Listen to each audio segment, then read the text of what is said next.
Bismillahirrahmanirrahim. Assalamualaikum warahmatullahi wabarakatuh. Yang terhormat Prof. Nana sebagai dosen pengampu, rekan-rekan sekalian kami hormati. Kami dari kelompok 4 akan coba mempresentasikan materi tentang diskriminasi kerja di bab 12 terkait gender, ras, dan etnis di pasar tenaga kerja. Nah, ini ada tabel ya perubahan yang terjadi dari tahun 1988 sampai 2008 dan proyeksi yang diperkirakan sampai tahun 2018 ya, terkait dengan diskriminasi di Amerika Serikat.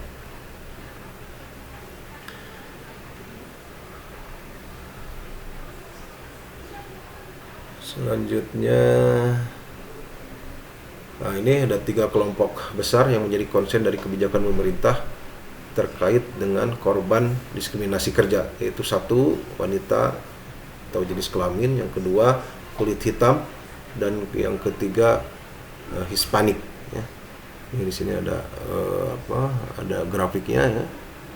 Ada grafik mengenai sumber.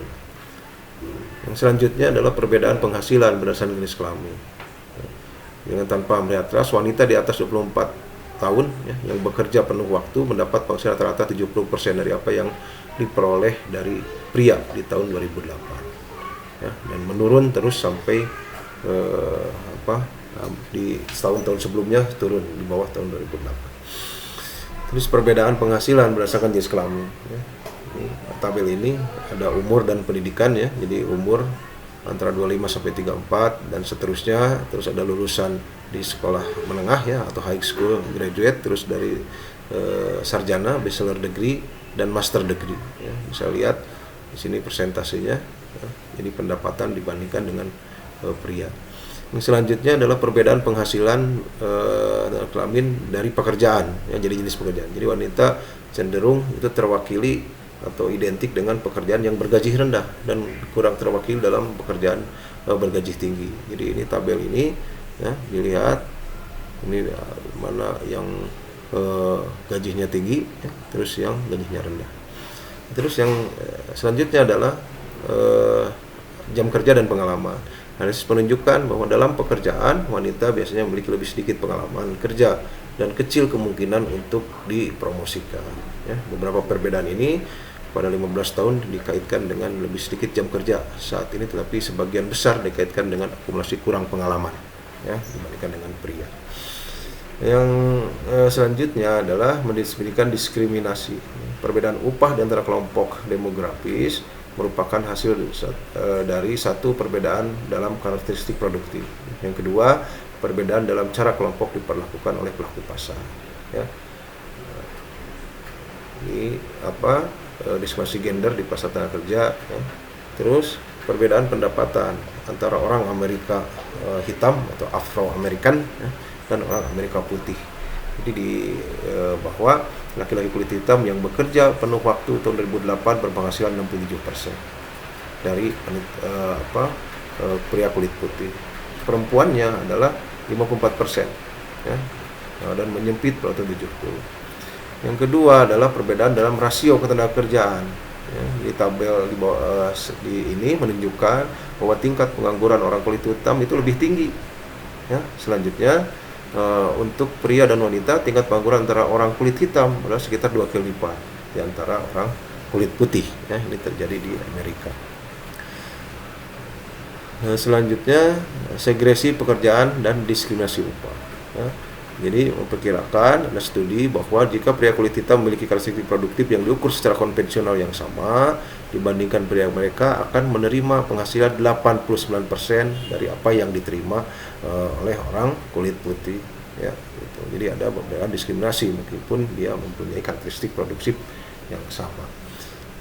Yang selanjutnya perbedaan penghasilan menurut etnis ya. Jadi peningkatan migrasi yang terjadi di Amerika telah memicu minat baru dalam pendapatan relatif. Berbagai kelompok pendahulu di Amerika Serikat terutama karena perbedaan pendapatan yang sangat terasa. Di tabel ini ada etnis-etnis ya, ada etnis Meksiko, ada Puerto Rico, ada Kuba, ada China ya.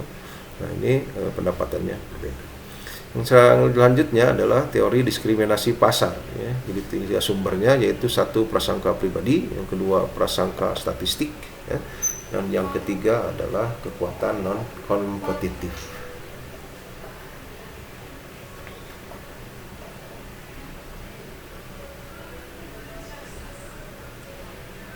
Selanjutnya, yang pertama model prasangka pribadi yang diskriminasi pengusaha itu bisa dilihat dari model yang di bawah ini, dari marginal revenue productivity ya. Nah, itu untuk laki-laki kulit putih dan untuk wanita dan minoritas itu berbeda ya. Ini masih sama ya, untuk proses pendapatan marginal sama dengan asumsi ya, apa yang dikatakan ini secara aljabar memiliki logika ekonomi yang sangat cerdas. Jika produktivitas aktual perempuan dan minoritas didevaluasi oleh pengusaha, pekerja di kelompok-kelompok ini harus menawarkan layanan mereka dengan upah yang lebih rendah kepada pria kulit putih untuk bersaing untuk pekerjaan ya. Keuntungan di bawah diskriminasi perusahaan. Jadi model diskriminasi pengusaha ini memiliki dua implikasi utama seperti pada gambar atau grafik 12.2 yang merupakan representasi grafis persamaan 12.2a. Ya, jadi pasar berhadapkan bahwa tingkat upah ya, wanita dan minoritas akan dipekerjakan karena pada saat itu. Yang selanjutnya adalah model prasangka pribadi diskriminasi pelanggan. Jadi pelanggan mungkin lebih suka dilayani oleh orang kulit putih dalam beberapa situasi dan oleh minoritas atau perempuan pada orang lain. Ya, salah satu implikasi dari diskriminasi pelanggan ini adalah bahwa hal itu akan mengarah pada segregasi dalam pekerjaan dengan kontak pelanggan yang tinggi. Nah, yang selanjutnya adalah diskriminasi karyawan. Ya, yang ketiga, berdasarkan prasangka pribadi dapat ditemukan sisi penawaran pasar di mana pekerja laki-laki kulit putih dapat menghindari situasi di mana mereka harus berinteraksi dengan minoritas atau perempuan dengan cara yang mereka pertimbangkan tidak menyenangkan. Ya, jika pekerja kulit putih memiliki preferensi diskriminatif, ya. Yang selanjutnya adalah diskriminasi statistik. Ya, statistik diskriminasi dapat dilihat sebagai bagian dari masalah penyaringan. Itu muncul ketika karakteristik pribadi yang dapat diamati yang berkorelasi dengan produktivitas, bukan prediktor yang sempurna. Nah, ini selanjutnya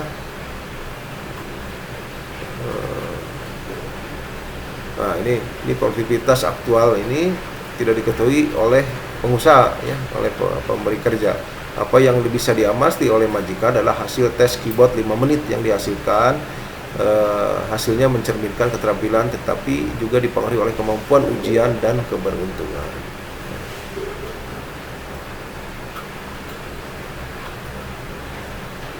Yang selanjutnya adalah model diskriminasi yang tidak kompetitif ya. Model ini dibahas telah melacak upah dan implikasi pekerjaan dari prasangka pribadi atau masalah informasi untuk pasar tenaga kerja di mana perusahaan diasumsikan sebagai pengambil upah atau yang menentukan upah. Yang agak beragam model yang kita putar sekarang berdasarkan pada asumsi bahwa individu.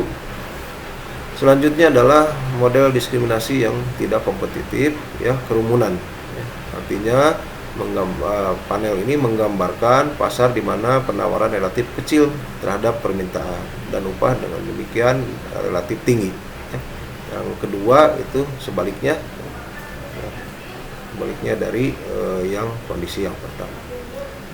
Kata terakhir tentang teori diskriminasi ya, tampaknya semua model diskriminasi menjadi satu hal, kegigihan apapun diskriminasi pasar tenaga kerja adalah hasil dari kekuatan yang tidak kompetitif atau sangat lambat untuk menyesuaikan diri dengan kekuatan kompetitif.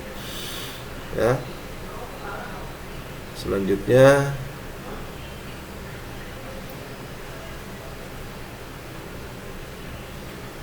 ini program federal di pemerintah federal Amerika Serikat untuk menegosiasi.